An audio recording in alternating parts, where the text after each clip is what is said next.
నమస్తే తమ్మారెడ్డి భరద్వాజ్ గారు. Sir, Telugu cinema విషయానికి వస్తే నెక్స్ట్ ఇయర్ కొంత ఇబ్బందికర పరిస్థితులు ఉండే అవకాశం ఉందని వార్తలు వస్తున్నాయి సార్. అంటే డిజిటల్ రైట్స్ మార్కెట్ పడిపోవడం కానీ, ఆల్రెడీ ఓటీటీ రైట్స్ కూడా డౌన్ఫాల్ స్టార్ట్ అయింది అన్న న్యూస్ వస్తుంది సార్. ఏంటి సార్ పరిస్థితి?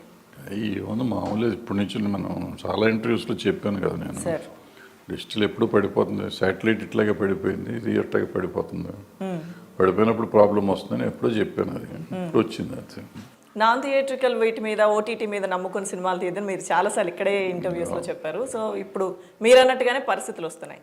ఎలా ఇండస్ట్రీ జాగ్రత్త పడాలంటారు సార్? ఏముంటుంది, ఇప్పుడు మనమే అదే తెలుసుకోకుండా ఇది అవుతుందని తెలియకుండా రేట్లు పెంచుకుంటూ పోయారు. ఇప్పుడు వాళ్ళు తగ్గించరు, ఇది పెరుగుతుంది, లాస్ ఉంటుంది. సో కొంతకాలం మళ్ళీ ఇబ్బంది ఉంటుంది. అంటే శాటిలైట్ అయినప్పుడు జరిగినట్టే ఉంటుంది. మళ్ళీ కొంతకాలం స్లంప్ వస్తుంది, మళ్ళీ మామూలు సెట్ అవుతారు. అది కాకుండా ఇప్పుడు ఏంటంటే ఒక 4-5 కంపెనీల్లోని చేతుల్లోనే ఉంది ఇండస్ట్రీ అంతా. అంటే చేతుల్లో కూడా కాదు, వాళ్ళ దగ్గరే ఉన్నాయి డేట్లన్నీ, హీరోలు డైరెక్టర్లని. సో వాళ్ళు 4-5 కూర్చొని సార్ట్అవుట్ చేసుకుంటే అయిపోతుంది, పెద్ద ఇష్యూ కాదు. ఇంతకుముందు అంటే మొత్తం ఆ శాటిలైట్ రోజుల్లో ఇండివిజువల్ ప్రొడ్యూసర్స్ ఎక్కువ ఉండేవారు. ఇప్పుడు ఉన్నారు, బట్ మేజర్ ఫిల్మ్స్ అన్నీ ఇక్కడే ఉన్నాయి, ఈ 5 కంపెనీల్లో ఉన్నాయి. సో ఇప్పుడు అంత ఇష్యూ కాదు, ఇట్లా 5 కూర్చొని సార్ట్అవుట్ చేసుకుంటే అయిపోతుంది. వాళ్ళే కదా ఎక్కువ సినిమాలు తీసేది, వాళ్ళు తగ్గిస్తారో ఏం చేస్తారో చూసుకోవాలి. అంటే మిగిలిన వాళ్ళకి ఎట్టగా బిజినెస్ లేదు. అది బిజినెస్లో డిఫరెన్స్ వచ్చేది ఈ 5. సో పెద్ద తేడా ఉండదు. కూర్చొని సార్ట్అవుట్ చేసుకునే పరిస్థితులు ఉన్నాయంటారా సార్? ఉంటాయి, ఉండకుండా ఏముంటాయి. అంటే వాళ్ళే కాస్ట్ తగ్గించుకుంటారు, లేకపోతే రిలీజ్ చేసి హిట్ సినిమాలు తీయటం మొదలెట్టారు అనుకోండి. ఇంతకుముందు ఏం చేశారంటే ఎడాపెడా సినిమాలు తీసేయటం మొదలెట్టారు. కథ ఎట్ట ఉన్నా పర్లేదు, కాంబినేషన్ ఉంటే చాలని తీశారు. ఇప్పుడు కాంబినేషన్తో పాటు కథ కూడా ఎత్తుక్కుంటారు, ఓపిక చేస్తారు. అంతే చేసుకోవాలి, తప్పదు, చేయకపోతే నిలబడదాం. లేదంటే హిట్ సినిమా తీస్తేనే వాళ్ళు కొనే పరిస్థితి వస్తుంది. లేదంటే ఒకవేళ ఒప్పుకున్నా కానీ రేట్లు తగ్గిస్తామంటున్నారు. ఆ పరిస్థితి వస్తే ఇబ్బంది పడతారు కదా. ఎందుకంటే ఇంతకుముందు ఫ్లాప్ సినిమాలకు కూడా డబ్బులు వచ్చినాయి వాళ్ళకి. సో అందుకని అప్పుడు చెప్పాను, ఫ్లాప్ సినిమాలు కూడా లాభాల్లో ఉన్నారు కాబట్టి ఇట్టా ఉంటున్నాయి అని. ఇప్పుడు డెఫినెట్గా లాస్ట్ ఇయర్, ఈ ఇయర్ 2023లో సినిమాలు అన్నీ బాగున్నాయి. పెద్ద సినిమాలు కానీ చిన్న సినిమాలు కానీ మెజారిటీ ఆఫ్ ద ఫిల్మ్స్ బాగున్నాయి. సో ఆల్రెడీ ఒళ్ళు దగ్గర పెట్టుకు తీయటం మొదలెట్టారు. నెక్స్ట్ ఇయర్ ఇంకా బెటర్గా తీస్తారు సినిమా. సరే, అయితే అంటే 2023 ఇప్పుడు మీరు అన్నట్టుగా మనం గత ఇంటర్వ్యూలో కూడా మాట్లాడుకున్నాం సార్. ఈ సమస్య సినిమాలకు సంబంధించి, సినిమాల పరంగా చూస్తే 2024 కూడా డెఫినెట్గా బాగుండే అవకాశాలే ఉన్నాయని మీరు కూడా అన్నారు. సో ఈ అంటే బడ్జెట్ విషయానికి వస్తే సార్, అది కూడా గతంలో మనం మాట్లాడుకున్నట్టుగా బడ్జెట్ అంటే ఒక మిడ్ రేంజ్ హీరోలు చిన్న బడ్జెట్ సినిమా అయినా కొంత తగ్గకపోవడం కొన్ని రకాల ఇబ్బందులకి కారణం అవుతుంది. ఇప్పుడు తగ్గవమ్మా, ఇప్పుడు తగ్గవు. అంటే మళ్ళీ పెద్ద సినిమాలు తగ్గటం మొదలెడితే కానీ చిన్న సినిమాలకి ఈ తగ్గవు. సో మనం ఆల్రెడీ పెరిగిన దాన్ని తగ్గించడం చాలా కష్టం. మనం ఏదో పండితుల్లో తగ్గిపోతాయి అనుకోవటం అంత ఈజీ కాదు. ఒకసారి పెరిగింది పెరిగే ఉంటుంది, అక్కడే ఉంటుంది. దాన్ని ఎలా తగ్గించుకోవాలనేది చూసుకోవాలి. వర్కింగ్ అవర్స్ ఇంకోటో వాళ్ళు చూసుకొని చేసుకోవాలి. ఇప్పుడు జనరేషన్ మారిపోయింది, మరి వాళ్ళు ఏం చేస్తారో చూడాలని. సో వీలైనంత తక్కువ బడ్జెట్తో తీసిన సినిమాలు హిట్ అయిన దాఖలాలు కూడా మనకు చాలానే ఉన్నాయి కదా. అవును. సో అవి ఎక్కడ సక్సెస్ అయ్యాయంటే ఏం చెప్తారు? కథ ఇప్పుడు బలంగా ఉంది, టోటల్గా కొత్తోళ్ళే కదా. ఎక్సెప్ట్ ప్రియదర్శి ఇంకెవరు లేరు దాంట్లో తెలిసిన ముఖం. బట్ సినిమా హిట్ అయింది కదా. సో అట్లా చేసుకోవచ్చు. ఈవెన్ మసూద్ అని ఒక సినిమా వచ్చింది, ఆ సంగీత వాళ్ళు ఎవరు అసలు అవుట్డేటెడ్. అప్పుడు వాళ్ళని పెట్టి కూడా హిట్ సినిమా చేశారు. మొన్న వచ్చింది పొలిమేర 2 అని వచ్చింది, అందులో కూడా పెద్ద ఆర్టిస్టులు ఎవరు లేరు. సో చేసుకోవచ్చు, చేయాలంటే చేయొచ్చు. సో బడ్జెట్ విషయానికి వస్తే హీరోలు ఒక్కళ్ళే కాకుండా మిగతా ఏ అంశాలు బడ్జెట్ పెరగడానికి కారణాలంటే ఏం చెప్తారు సార్? హీరోలు ఒక్కళ్ళే కాదు, హీరోతో పాటు సపోర్టింగ్ కాస్టింగ్ ఉంటుంది, టెక్నీషియన్స్ అన్నీ పెరుగుతూ వచ్చినాయి కదా. పెరిగినవి తగ్గవు ఇప్పుడప్పుడే. సో అక్కడికి మనం దానికి ఎట్లా అనేది ఆలోచించుకోవాలి. ఇది ఏం కథ ఉంటే ఏముంది పెద్ద డబ్బు, ఎందుకంటే ఇంత డబ్బు ఉందనే తెలుగు సినిమాలు ఇంత డబ్బు అనేది ఇంతకుముందు తెలీదు. సో డబ్బు చాలా ఉంది. మనం మంచి సినిమా తీస్తే ఎంతైనా రావచ్చు, ఎంత ఖర్చు పెట్టినా నష్టం లేదు అన్నంత లెవెల్లో వస్తుంది తెలుగు సినిమాకి డబ్బులు. సో నువ్వు మంచి ప్రాజెక్ట్ తీసుకోండి, పాజిటివ్గా ఉండే ప్రాజెక్ట్ తీసుకుని, మంచి కథ తీసుకుని మంచి సినిమా తీస్తే ఆ పెరిగింది పెద్ద ఇష్యూ కాదు. ఎందుకంటే మనం యాజ్ అ ప్రొడ్యూసర్ నాకు అన్నీ పెరిగినాయి అనుకుంటాను. యాజ్ అ టెక్నీషియన్ మీలాంటి వాళ్ళు ఏమనుకుంటారంటే నేను పడే కష్టానికి నాకు సరిపడ రావట్లేదని అనుకుంటారు. సో వాళ్ళు కరెక్టే, వీళ్ళు కరెక్టే. అదేంటి వాళ్ళ ప్రొడ్యూసర్ కానీ టెక్నీషియన్ కానీ ఆర్టిస్ట్ కానీ హిట్ సినిమా అయినా ఫ్లాప్ సినిమా అయినా చిన్న సినిమా అయినా పెద్ద సినిమా అయినా పడే కష్టం ఒకటే. ఆ కష్టం పడ్డప్పుడు మంచి సినిమా తీస్తే డబ్బులతో పాటు సినిమా ఆడితే తృప్తి ఉంటుంది టెక్నీషియన్స్కి ఆర్టిస్టులకి, ప్రొడ్యూసర్కి కూడా డబ్బులు వస్తాయి. సో అది కాకుండా ఊరికే రోజు సినిమా తీసి బయటపడేద్దాం అనే సినిమా తీసి ఫ్లాపులు చేయటం కంటే మంచి సినిమాలు తీయటం సరిగ్గా తీయటం అనేది అవసరం ప్రొడ్యూసర్లకి. వాళ్ళు తీస్తే ప్రొడ్యూసర్లకి టెక్నీషియన్స్కి ఆర్టిస్టులకి అందరికీ బాగుంటుంది, వాళ్ళకి పని దొరుకుతుంది, ఈయనకి డబ్బులు వస్తాయి. Okay sir, number of movies అనేవి ఎక్కువ వస్తే అంటే హిట్ ఫ్లాపులతో సంబంధం లేకుండా చాలా మందికి ఉపాధి దొరుకుతుందని కూడా కొంతమంది చెప్తూ ఉంటారు కదా సార్, మీరేమంటారు దాని మీద? అది ఏదో చెప్తూ ఉంటారు. ఇప్పుడు ఏమవుతుంది, ఉపాధి దొరకడం నిజమే. ఇప్పుడు ఉపాధి అసలు సమస్య లేదు. ఒకనొకప్పుడు మీకు సినిమా అంటే ఓన్లీ సినిమా ఉండేది. ఇప్పుడు సినిమా ఉందా, ఓటీటీ ఉంది, డిజిటల్ ఉంది, శాటిలైట్ ఉంది. శాటిలైట్ సినిమాలు ఉంటున్నాయి వేరే, ఓటీటీ సినిమాలు వేరే ఉంటున్నాయి, సీరియల్ సినిమా టీవీ సీరియల్ ఉంటున్నాయి, షార్ట్ ఫిల్మ్స్ ఉంటున్నాయి, వెబ్ సిరీస్లు ఉంటున్నాయి. ఇన్ని రకాలుగా వచ్చేసినాక మనకు ఉన్న వాళ్ళకంటే కూడా ఎక్కువ పని ఉంది.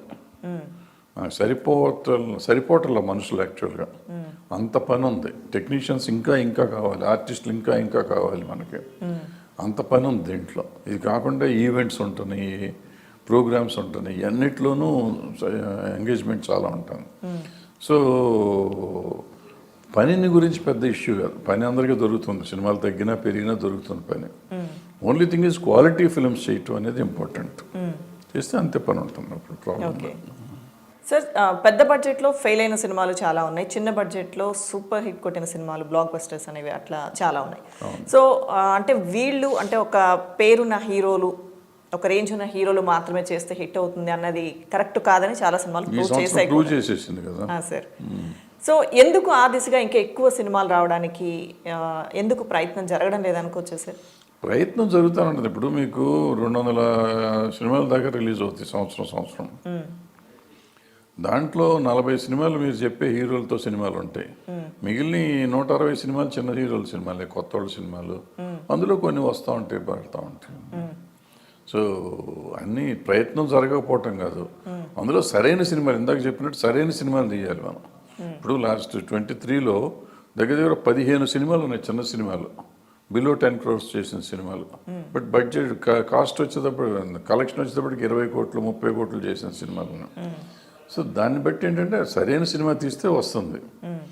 మనం ఏమవుతుందంటే వీళ్ళు ఒక కేజీఎఫ్ హిట్ అయిపోగానే, RRR హిట్ అవగానే అలా తీద్దాం అనుకుని చిన్న సినిమా వాళ్ళు కూడా తీస్తున్నారు. అది నేను వాళ్ళు అంత బడ్జెట్ పెట్టి అక్కర్లేదు, నేను చాలా తెలివిగానే తక్కువ బడ్జెట్కి అదే సినిమా తీస్తున్నారు. అది తప్పు. ఇప్పుడు మనకి 20 సినిమాలు ఏదో ఆడినాయి అనుకుంటున్నాం, 60 సినిమాలు 20 డిఫరెంట్ కథలు, 20 డిఫరెంట్ జానర్స్, అందుకని ఆడుతున్నాయి. సో నువ్వు అవుట్ ఆఫ్ ద బాక్స్ ఆలోచించి సినిమా తీయటం అనేది నేర్చుకోవాలి, టెక్నీషియన్స్ కానీ ప్రొడ్యూసర్లు కానీ ఆడతాయి సినిమా. సార్, అయితే ఒక సినిమా అంటే కొత్తగా వచ్చిన మ్యూజిక్ డైరెక్టర్ కానీ కొత్తగా వచ్చిన సింగర్ కానీ ఏదన్నా ఒక చిన్న బడ్జెట్ మూవీనే తీసుకుందాం, ఒక మూవీలో ఒక సాంగ్ కానీ అది లిరిక్స్గా హిట్ అవ్వడం కానీ లేదంటే సాంగ్ మ్యూజికల్గా హిట్ అవ్వడం, ఇవి చూస్తే నెక్స్ట్ వెంటనే వాళ్ళ చేతిలో కొన్ని సినిమాలు ఉంటాయి, ఇమ్మీడియట్గా రెమ్యునరేషన్ కూడా వాళ్ళు పెంచేయడం, ఇవి కూడా ఒక కారణమే కదా సార్ బడ్జెట్ లేనప్పుడు కష్టాలు ఉంటాయి. బడ్జెట్ పెరగడానికి ఉంది. ఇప్పుడు అంతకుముందు ఆ సినిమా ఆయన ఆ పాట పాడితే ఆయన ఎవరు పట్టించుకునేవారు కాదు. వాళ్ళు పాట పాడితే హిట్ అయిన సాంగ్ తర్వాత మళ్ళీ పాట పాడితే దానికి వాల్యూ వస్తుంది కదా, అక్కడ అది రెమ్యునరేటివ్ అవుతుంది కదా ప్రొడ్యూసర్కి ఆటోమేటిక్గా. సో వీళ్ళు పెరుగుతున్నాయి, వాళ్ళకి లాభం వస్తే వీళ్ళు పెంచుతారు అంతే. ఓకే, ఎవరైనా అంతే కదా, గివ్ అండ్ టేకే కదా. ఇక్కడ లాభం ఉంటేనే కదా మనం డబ్బులు పెడతాం, అది పెట్టాం. ఓకే, సో కొత్త వాళ్ళకి అవకాశాలు ఇస్తే సక్సెస్ రేట్ ఏ విధంగా ఉంటుందంటారు సార్? కథను బట్టే సక్సెస్ రేట్ దీనికి సంబంధం లేదు. నువ్వు కథ సరైన కథ తీయనంతకాలం సక్సెస్ రాదు.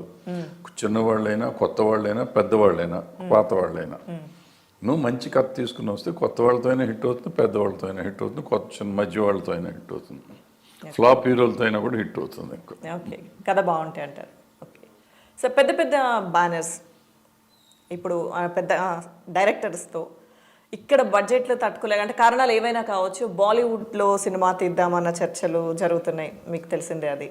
సో ఈ విధంగా ఇక్కడ హీరోలు కానీ రెమ్యునరేషన్ కానీ తట్టుకోలేం, ఒకవేళ సినిమా హిట్ అవ్వకపోతే సో బాలీవుడ్ వాళ్ళతో తీయడం, అక్కడి నుంచి ఎలాగో తెలుగులో డబ్ చేసుకుంటాం కదా అని చెప్పి ఇటువంటి ఆలోచన అనేది పెరిగితే అది తెలుగు ఇండస్ట్రీకి, టాలీవుడ్కి ఇబ్బందే కదా సార్? అదేం లేదు, ఇబ్బంది ఏమి ఉండదు. అసలు అటువంటి ఆలోచన ఏమి రాదు.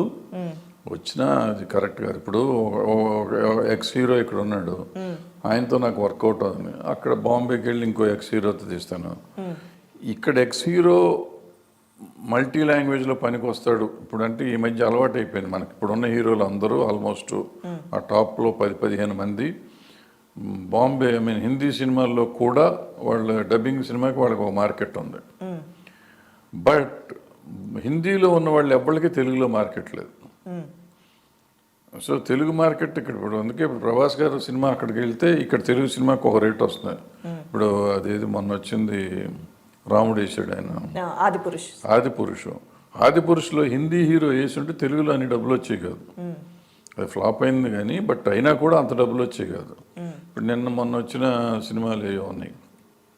ఇప్పుడు ప్రభాస్ గారు చేశారు. ఇప్పుడు ప్రభాస్ గారు మళ్ళీ సలార్ చేస్తున్నారు. అది కన్నడ హీరో చేశాడు అనుకోండి, తెలుగులో అంత డబ్బు రాదు కదా. సో తెలుగు హీరో కాబట్టి ఇక్కడ డబ్బులు వస్తాయి. అట్లాగే హిందీ హీరో చేశాడు అనుకుందాం.